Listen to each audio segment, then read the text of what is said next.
Hey friends, you are crafting with Kim Byers, and today we are doing the first Easter craft of the season, and there will be many more to come. So if you have not hit that subscribe button, please go ahead and hit it, ring that bell so you don't miss any of the notifications. And today we are making an Easter wreath. So I went into one of my favorite stores the other day, and I love like all of their holiday things, and so I was kind of going through all the Easter stuff, and I see this wreath that I saw last year, and I really wanted it last year and I didn't buy it. And so this year I'm thinking, oh, maybe I'll splurge on myself. And I flip the tag over and it's $20. And I swear last year it was $15. So I'm like, I think I can make this for cheaper. And so I collected the supplies. It's $8 in supplies, maybe $8.50. I'll show you all of the things that we're using today. So for a few dollars, we are going to make the same wreath, just as fun, but in my own color palette, so I don't have to compromise any of my colors. And then if you're up for it, we can hop over into Cricut Design Space and make a little sign to go on our wreath. So if you haven't already, I would really love for you to hit that subscribe button and join me for all my future videos. And I would love for you to hop down in the description below and see all of the materials that we're using today so you can grab those things for yourself too. Okay? All right, let's get going. Okay, so here we are on the craft table, and these are the things that I'm going to use to make this darling wreath. So I have a bunch of plastic eggs, you know, that you can get them in tons of different colors. These were the colors that I wanted. I wanted some that were really bright and vibrant, not just pastels, although I have pastels as well. And then I got this wooden round from the dollar spot. So this was actually $3, this little wooden round, but you can find these at any craft store that has, you know, a wood section. So Hobby Lobby has a really great wood section, and I'm sure a lot of the other craft stores do as well. And I picked up some moss, and I have my hot glue gun ready. And then I also have some papers. And so if you, if we make this wreath and you want to stick around, again, we're going to do a little sign to put on it at the end. Okay, so let's move a couple things out of the way and get started.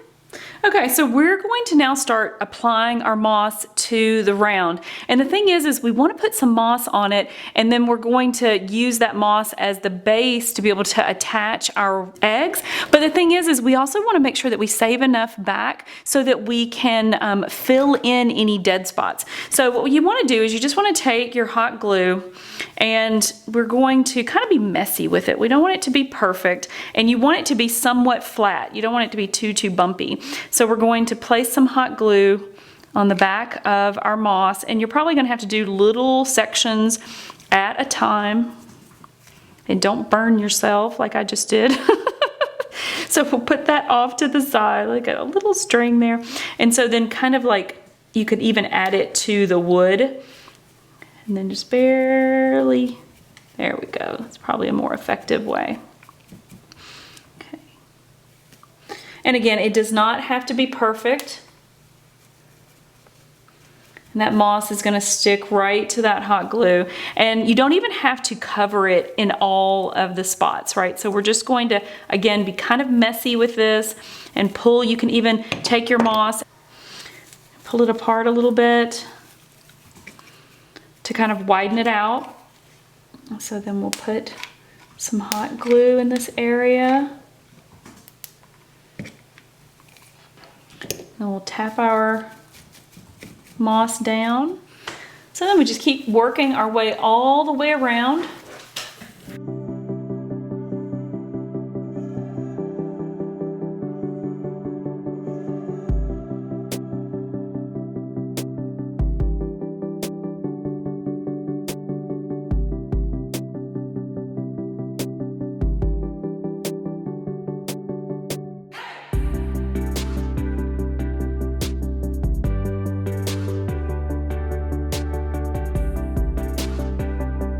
Okay, and so now we have all of the wreath, you know, for the most part covered. So we just want to go back over and grab off these little, I don't know if you guys can even see these, it's like little glue spider webs where I was going back and forth. So we'll take those off and get those out of the way. And then we will be ready to start applying our Easter eggs. Okay, so let's go ahead and start with our eggs. The key is there's two things. You want to go ahead and choose whatever you want your pattern to be for your eggs, and I have 6 different colors of eggs. And then once you've got your pattern in place, we need to do 3 layers of these. So it just depends on how big your form is as to how many eggs you're going to need to do this project. So I believe what I have are 4 dozen eggs. So what we're gonna do is we're just gonna take our hot glue gun, and I kept the glue out until we were ready, because I didn't want it to eat up. This one doesn't, this is a great glue gun, this Xyron, but it doesn't have an off button. So I just kind of keep my glue to the side until I'm ready to go. But what you want to do is let me show you this real quick. We're going to do 2 layers, and you want to basically put an in layer and an out layer where their bottoms are touching each other. So you can start with the in layer. And so you just put a glob of glue kind of more on the bottom section of your egg, okay? And so then hold that for a few seconds just to keep it in place. And then we'll do the next egg, and we'll just go all the way around.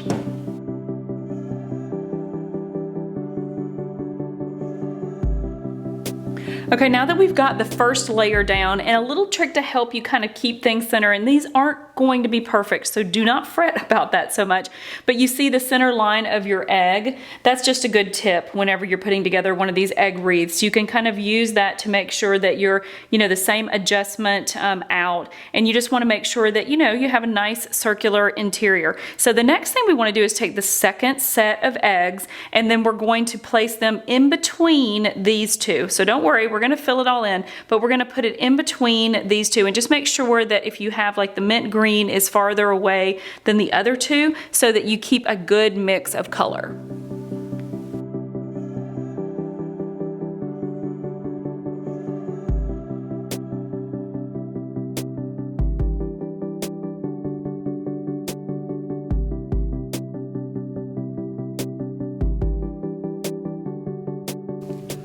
Okay, and so now we can just clean up some of our extra glue if there is any. And if you have any eggs that are kind of wanting to, lean down too much, you can always put tack a little piece of hot glue between each of those eggs so they kind of hold together. Maybe a little bit on this guy, so he holds to the yellow. Oh, goodness, so cute. Okay, so now that we have 2 good solid layers of eggs, we want to add 1 more. We want to give it kind of a 3D effect. And so what we're going to do is we're going to put another layer on top. But what we want to do with these is we want to put them in the center somewhat of these, where there's this small hole, and you want to add the glue so that it's going to attach to multiple eggs. The other thing is you want tip out, and you want to do them in opposite directions. So if you have, this darker blue going this way, then we'll put the lighter blue this direction. Okay, so let's just add some glue. And actually what we're going to do is we're going to put small dots of glue on the eggs that are already there, so we make sure we don't miss. But you have to be quick about it, because hot glue dries so quickly. So we'll do that. And then here, so we're going to just set this one here. So we'll need a little dot, and a little dot. Okay, and then we can put that egg on, and then we just keep working our way, alternating colors, making sure that, we're trying not to touch the other colors. So I don't want to put blue on blue and that kind of thing all the way around. Okay, so now we have all of those on place. So all you need to do is really get any of the excess stringy glue, because there's going to be some, just, gently pull it away and, replace any eggs that need to be replaced. And so now the only thing left to do is to go ahead and put, moss, to tuck some moss in and cover up your form. This form is actually really pretty and kind of, natural. So I think it works just fine with some of it showing. But if you want to add and tuck in some more moss, now now's the time to do that. And so then I would call this cutie done. This one actually came with a little hook on the back of it, so I could hang it right on the wall. If it didn't, just take a piece of really pretty ribbon. You can use your hot glue gun and attach it to the back of the wreath form. The only thing is if you wanted to add a sweet Easter sentiment to it with your Cricut, we're gonna do that next. So if you want to, stick around, hop over to Cricut Design Space with me, and we will make this even cuter. Okay, so here we are in Cricut Design Space, and I pulled up some things that I want to work with today. So I am going to do a cross and put some ribbon on it. Well, actually, I'm going to show you how, this is the original design here, the cross, and then I'm going to show you how we get all the way over to something that looks a little bit more like this. So it's going to be on the side of the wreath, and then you could even take this, and I modified it as well, and kind of do it as well. You know, on the side of the wreath. I think it's going to be really, really cute. So I'm going to show you how to do this quickly in Contour Tool. I mean, you could do this with any type of design that you find within the images of Cricut Design Space. So this is what I chose, but you can hop over in there and get anything that you want. So if you go over, and I'm going to put a video up above showing you really how to go into Contour Tool and really work with all the ins and outs of it. But the gist of it is, guys, is that you can click on these elements and see, you can see it happening over here, and remove pieces that you don't want or make them solid, which is basically what I just did. So by clicking on these and getting rid of them, I have made that now a solid element. Okay, so what I did throughout this whole thing is I took it down to where it was literally just the background, took out all the cuts and pieces with the contour tool, and I duplicated the original and then separated out or just kept the ribbon. So contour tool's great for that. So it's one element, and then I had He Is Risen, and when I took it to put it on my, you know, on my cross here, and I wanted to see how that was going to look. It's two pieces, so the is was going to have to be cut separately and overlaid onto it, and the smaller I got, the harder that cut would be. You see that? So what I decided to do is just take this and go and turn this is into piece of the cut. So the way that I did that is I grabbed the entire thing, which is just two elements, and I went into the slice tool and I sliced out the is. So see how it blinked? And so now you can see that, and then if you look at it, you'll see that there is another is right there, and you get rid of that, and wow, look, so now it's cut out completely. And then you can just duplicate that, so now you have two of those just the same. Use that contour tool, and the only thing you want to keep is that background. So we're going to say hide all contours, and you see the background is the only thing left. So it's always going to leave one thing when you say hide all contours. And so then you can simply go up into colors and make it that blue, and then we can just hit arrange and bring that to the front. And so now we just have two more little pieces of paper, right? And you can keep those together and make that on top of your cross. So my biggest recommendation to you guys when you're creating signs or creating anything is to not have to cut teeny little pieces and add them to things. You want to, you know, stay with the bigger elements. It just, honestly, it's so much easier to work with, especially with paper. Okay, so let's go ahead and we're going to hide all of these that we don't need. Okay, so these are all of my elements. We can go ahead and hit make it. Okay, so here we are with two mats. So we have a light blue mat and a dark mat, and I don't want to have to go, you know, and cut these twice, meaning going back to the craft table and changing out the paper. So what I'm going to do is, I know that these, the, you know, rough size of these, I'm going to put both pieces of paper on one mat. And so the way that we're going to do that is we're going to click on our blue, and we're just going to move those to the bottom part of the mat.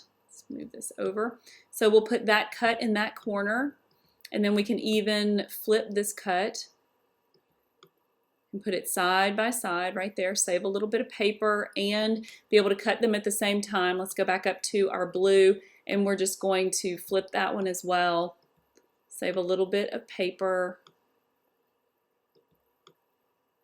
Move it a little closer. Okay, and so now because we moved this into this corner and the light blue is in this corner, we can go ahead and put, you know, 5 by 6.5 inches of paper on each corner, and cut them out at one time, and I'll show you how to do that.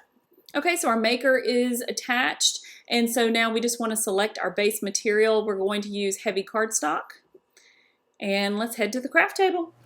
Okay, so here we are back on the craft table, and I have my green mat, I have my paper trimmer, and I'm going to be using 2 colors of blue. So for my light blue, I need 6 1/4 by 5 inches, and for my dark blue, I need 7 by 5 1/2. So let's go ahead and just cut these out. And remember, we're going to use one mat, and we're going to put them on the mat at the same time. Okay, so I'm just going to extend my ruler, and so for the dark, I need 7. So 7 inches by 5 1/2. And so you can't see it probably on camera, but I can go down to the 5 1/2 mark and cut. So now what we want to do is we want to put our light blue in the top corner. We're just going to use our grid to make sure that we're lining everything up correctly. And then we're going to turn that around, and we are going to put our blue in the bottom corner. And this is just going to keep us from having to unload the mat, bring it back over, and cut and do this again. So it's just going to save us a little bit of time. And you can also use a brayer to just make sure your paper is well in place. And you guys who craft with me know that if your mat is a little less tacky, in my 15 tips, I give you tips on how to clean the mat. I'll link that up above. But then it's also just a great idea to use a tiny little piece of Scotch tape if you don't have time to clean your mat and you just really, need to get something done. So you can just put it the tiny little corners and keep it in place. Okay, so here we are on the maker. And so I'm going to insert my mat with my blue, my light blue at the top, my dark blue at the bottom. And so I've actually decided to change my little "He is risen" sign to pen, just because my cardstock is a white core, and so that means when you tear it that it shows white in the middle. And so I just think that it would probably be prettier if I just did a pen instead, especially since the font is really small as well. Okay, so we're just going to insert our pen, and then we're going to hit cut. Now remember, with pens, guys, the pen will always write before the cut.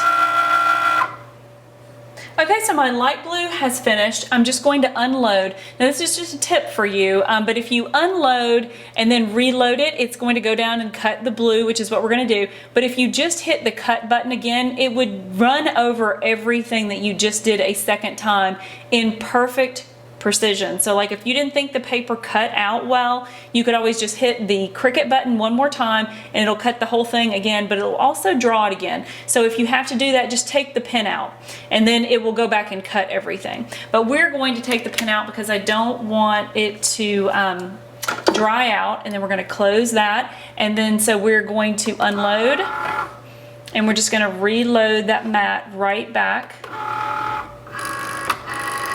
and select cut, and it will go down and cut in the other corner.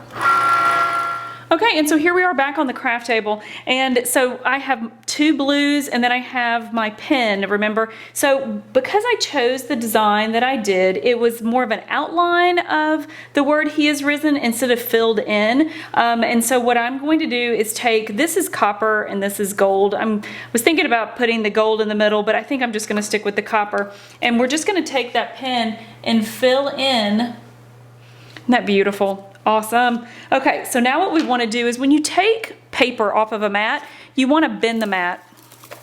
You do not want to bend the paper, okay, because you can destroy your design. So we're just going to pop that off.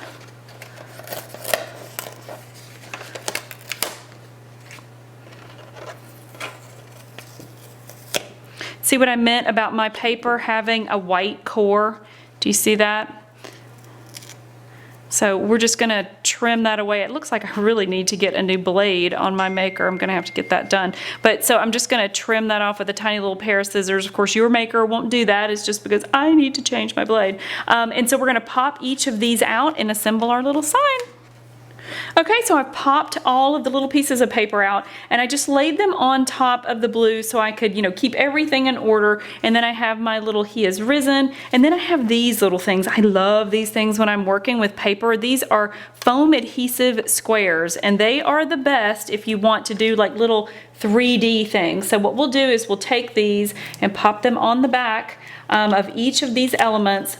And then they have little tabs on them. You'll just take the little tab off, and then when you put them onto the paper, it kind of gives you that little 3D effect. Not sure how well you can see that on camera, but as soon as I get them all attached, I'll pick it up and show it to you. It is so sweet. Okay, so there it is, all assembled. So if you look at it the side angle, you can see all those little foam adhesive dots in there, but it is just so much better with the little, you know, with the ribbon kind of flying off of the cross. Isn't that great? And then we have our little sign, and so I think I'm going to, you know, place it about right here on the bottom of that ribbon. Isn't that fun? Guys, sometimes it's the tiny little things in the details like those foam adhesive dots that really make something pop. Okay, so last but not least, we want to attach our little paper sign to our egg wreath. And so what you do is I put a few more foam adhesive dots on the back because this is going to be hanging indoors, so this will be okay. And so then I just want to put it about right there and attach it to a couple of the different eggs. And you could also use hot glue if you would rather use hot glue. But isn't that sweet? I am just so excited to hang this up. Okay, so what'd you think? That was really easy to make. A little hot glue goes a long way, and it was really, really cute. I loved being able to pick my own egg colors and things to use on the wreath. And so I hope that you'll hop down in the description and check out all the materials that I used today and leave me a comment. I love to hear from you guys, so I want to know if you're crafting for Easter, what are you crafting, if you have any questions about what we did today. And so I hope that you will hit that subscribe button, and I'll see you next time.